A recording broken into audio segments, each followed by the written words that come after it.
Hello everybody! Good morning, good afternoon, and good evening po sa inyong lahat. Anong oras man ninyo mapanood ang video na ito.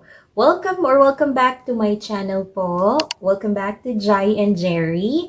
Kumusta man ang tanan? Kumusta po? I hope everyone is doing fine and well today. So ito na nga, pag take 20 ko na ito, sana ma-push through ko na ang video na ito kasi nakakapagod na. Charo, hindi madali hindi madali pong gumawa ng video. Anyways, for this video po, I'm just going to share with you what are the requirements when you file for Form I-129F or the petition for alien fiancé? The very first step po when you apply for K1 fiancé visa. Magkano ba yung bayad ngayon? Saan ba ifa-file? And mga important tips when you apply or when you file for K1 visa, lalo na po ngayon na may bagong administrasyon na, may bagong pangulo na, may mga pagbabago na sa rules, and also magiging stricto na po sila ngayon, this 2025. So if you're new to my channel, mag-subscribe ka na. Please click the bell button para ma-notify ka on my next upload, especially about K1 visa, mga updates, lalo na ngayon na may mga pagbabago ng mga nangyayari. So mag-subscribe ka na, click the bell button, and also please click the like and share this video to anyone you know that is also processing K1 fiancé visa para mas marami pa tayong matulungan. So if you're new here, my name is Jai. I am originally from the Philippines, but I live now in Florida. I got here through a K1 fiancé visa, and right now I am a green card holder under 2 years conditional po. Lahat yan DIY process po, ako lang nag-process.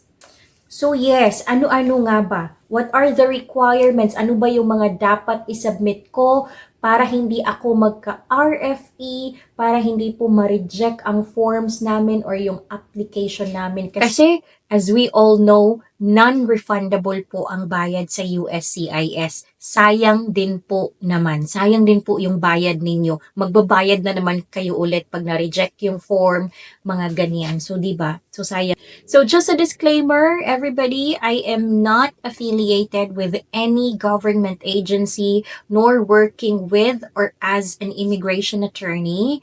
I am not a professional. I'm only sharing based on my personal experience and my research po as a DIY filer or a do-it-yourself. Ako lang po nag-process ng documents namin. Kami lang po, dalawa ni asawa. Lahat po yan DIY from I-129F hanggang sa nagka-green card po ako. And next year, puhon-puhon, mag-a-apply na po ako ng removal of conditions. Panibagong bakbakan na naman. Hindi pa po natatapos yung journey natin as a K1 fiancé visa after ma-approve kayo dyan sa embassy. Hindi pa po natatapos dyan. But anyways, yes, if you are new here, if you are just about to file, you watch this video. Don't skip this video para maintindihan niyo po, para hindi kayo ma-RFE, ma-reject yung form ninyo. Ano ba yung RFE, Miss Jai? RFE po is, ito yung magre-request sila ng more evidence po sa inyo. And pag may RFE kayo, dagdag waiting game na naman yan. At least 1 month, 1 to 4 months yung waiting game if you have RFE or makareceive kayo ng RFE. Pag ma-reject naman yung form ninyo, sayang yung binayad po ninyo. So, if you're just about to file, I have this video. I just uploaded it recently. This video shows kung ano ba ngayon yung time frame ng petition po, ng pag-file ng I-129F, gaano katagal ba yung estimation. And this video right here, this is the summary process po ng K1 visa, yung mga pagdadaanan po ninyo, saan-saan mapupunta yung mga documents ninyo, ano yung gagawin ninyo pagdating nyo dito sa US. You can visit this video right here. And I've also uploaded videos about my personal experience when I did my medical, paano nyo ba malalaman if pasado kayo sa medical, hindi kayo magka-sputum, how to book for medical interview, lalo na ngayon with the new portal na magbubook na rin po kayo ng biometrics. at the VA3 office. So you can just visit my YouTube channel, Jai and Jerry. Go to playlist. Sa playlist po, may album title dyan na K1 Visa and AOS Tips and Guide album. Nandyan na po lahat ng mga videos ko about K1 Visa. Scroll nyo na lang po. Scroll down nyo na lang po para makita nyo po lahat. And please don't forget to like the videos po na napanood ninyo. And also, if you have any questions, may mga confusions kayo, medyo naguluhan kayo sa explanation ko, you can leave a comment anytime. Nagre-respond naman po ako. So anyways, without further ado, ano nga ba, Miss Jai? What are the requirements right now na kailangan naming i-submit when we file for I-129F? So the very first thing po, si fiancé po ninyo ang magfa-file ng Form I-129F para petitionan kayo para makapunta po kayo dito sa US. So siya po ang magfa-file ng Form I-129F. Most of the questions there are about your petitioner, the US citizen petitioner po ninyo. There are a few questions about you. May mga part dyan sa form ng I-129F na about po sa inyo. So, i-guide nyo na lang yung fiancé ninyo. For my in my next video about K1 Visa, I will show you how we fill out I-129F. Paano ba? Para at least may idea kayo kung ano ba yung mga question, ano ba yung mga sagot namin, para may idea kayo paano gawin. So yes, si fiancé po ninyo ang magfa-file. Ifa-file po niya on this address right here. Ito po, pagpipilian niya lang dyan kung saan niya i-forward or i-submit yung form po ninyo. Magkano ba yung bayad ngayon ng I-129F? I-129F po right now is nasa $675. You don't need to convert that one. Hindi nyo na kailangan i-convert that one kasi si petitioner po ninyo ang magbabayad dito po sa US. Hindi po dyan sa Pilipinas. Maraming nagtatanong, Miss Jai, saan ba namin isasubmit itong I-129F? Sa embassy ba? Hindi po. Si fiancé po ninyo ang magsasubmit ng form I-129F ninyo dito po sa US. Sa Texas. Meron ding nagtanong, Miss Jai, can we submit the application directly sa California Service Center? Hindi po. Hindi po kayo pwedeng mag-direct sa California Service Center kasi si USCIS po, yung sa Texas, siya po ang magbibigay or kung saan niya isi-segregate yung case po ninyo. Depende kung saan kayo mabilong sa 5 service center. Again, this video, nandyan po yung service center and dyan nyo rin malalaman. Pag nakatanggap na kayo ng NOAA 1, i-check nyo kung anong first letter ng NOAA 1 po ninyo sa 5 service center. Nandyan po ang case po ninyo and nandyan na rin po kung gaano katagal ba ang processing ng service center na yan. Kailangan bang original? Original ba dapat ang isubmit na requirements? No need to submit the original documents.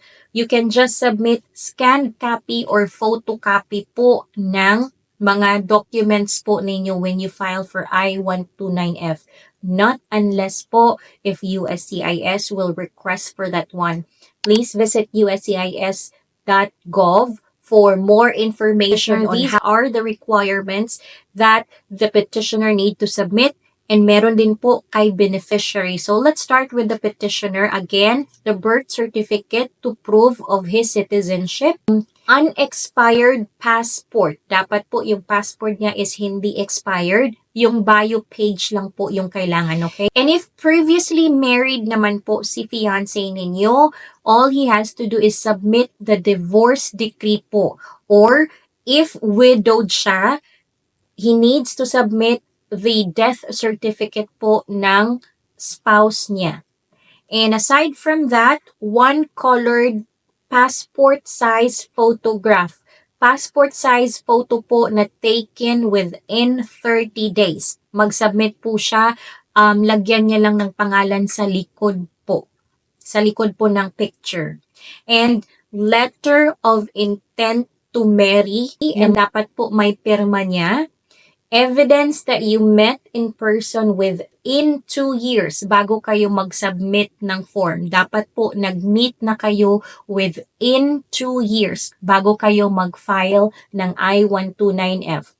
Call logs, pictures together, hotel bookings, plane ticket nung pag-book niya, yun po yung mga proof. And if na-meet na niya yung family mo, mas maganda po yan. Kumbaga, big plus po yan kay USCIS. And also, proof of income. If he can provide proof of income po, like yung sa taxes niya, like most recent IRS tax form or bank statement niya, mas maganda po para makita po talaga ni USCIS na kaya kayong buhayin ni petitioner po ninyo dito po sa US. So, yun po yung mga requirements from petitioner. Now, the requirements from beneficiary naman po. Requirements from the beneficiary, again, you don't need to submit the original document. You can submit a scanned copy or a photocopy po ng mga requirements po ninyo, not unless po kung mag-request si USCIS. So, for beneficiary, birth certificate, passport bio page, yung bio page lang po, i-scan nyo yan or i-photocopy nyo, ipadala nyo kay fiancé, i-email nyo po sa kanila. Kasi ginawa ko po, isinan ko lang sa email ni fiancé ko dati. Passport size photograph taken within 30 days. Isa-isa lang po, isa kay fiancé ninyo at isa din po sa inyo, the Filipina. So, lagyan nyo po ng pangalan sa likod ninyo. Annulment papers, if previously married kayo dyan sa Pilipinas. And death certificate, if widower naman po kayo. Death certificate po ng previous husband po ninyo. And letter of intent to marry. Dapat meron din po kayong sariling letter of intent to marry. Pirmahan nyo po, ipascan nyo, i-email nyo kay fiancé ninyo.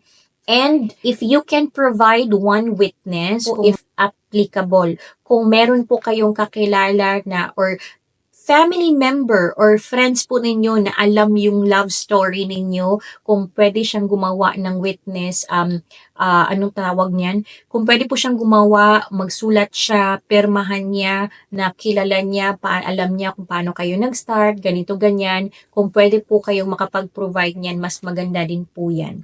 And Senomar po, especially sa mga single dyan, kung makapag-provide kayo ng Senomar, certificate of no marriage dyan sa Pilipinas, ipadala nyo po or iscan nyo, ipadala nyo kay fiancé ninyo, mas maganda din po yan. Important tips. Kung ang fiancé po ninyo, let's say for example, yung mga fiancé po ninyo is former Filipino, now US citizen na po. Kung yung proof of relationship po ninyo is Tagalog or Bisaya na text chat logs, you need to have it translated into English po. Kailangan po kayong maghanap ng mga professional na nagta-translate po kasi kailangan pong i-translate yan into English. Kung may mga forms kayo na into Tagalog or Bisaya, you need to submit it translated na sa English. Yun po. And one more thing, please tell your fiancé na maglagay siya ng G1145. Form G1145 po is an electronic notification para kung matanggap na po ni USCIS yung documents ninyo, magti-text si USCIS, mag-i-email, and papadala din po siya ng hard copy using the contact details na nilagay po ng fiancé ninyo sa Form G1145. Nagbayad po si fiancé ko dati, now my husband. Nagbayad siya through personal check. Personal check po yung gamit niya and inattach niya lang sa forms po namin. Nasa first page talaga siya. Hindi nga siya nag-include dati ng G1145. But anyways, mas mabuti po ngayon na mag-include kayo ng G1145 when you file for your I-129F. And so, nung nag-file po kami ng I-129F namin, 2 days later po after mag-file, nakatanggap po si fiancé ko, now my husband, nakatanggap siya dati ng text message. We don't know, he doesn't remember anymore kung nakatanggap siya ng hard copy, but we received the NOAA 1 through text. So I think that's it. That's it po, maraming salamat. Again, visit uscis.gov. You can search for I-129F. Nandyan na po yung mga instructions, mga special instructions, the form, and the list of requirements as well. Para po makita din po ninyo.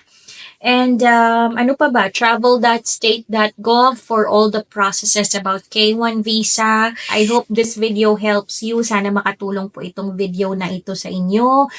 Ilista nyo na lang po and then you can just share it to your fiance later on. So maraming salamat po. Thank you very much for watching this video. Please don't forget to give it a thumbs up if you think this is helpful.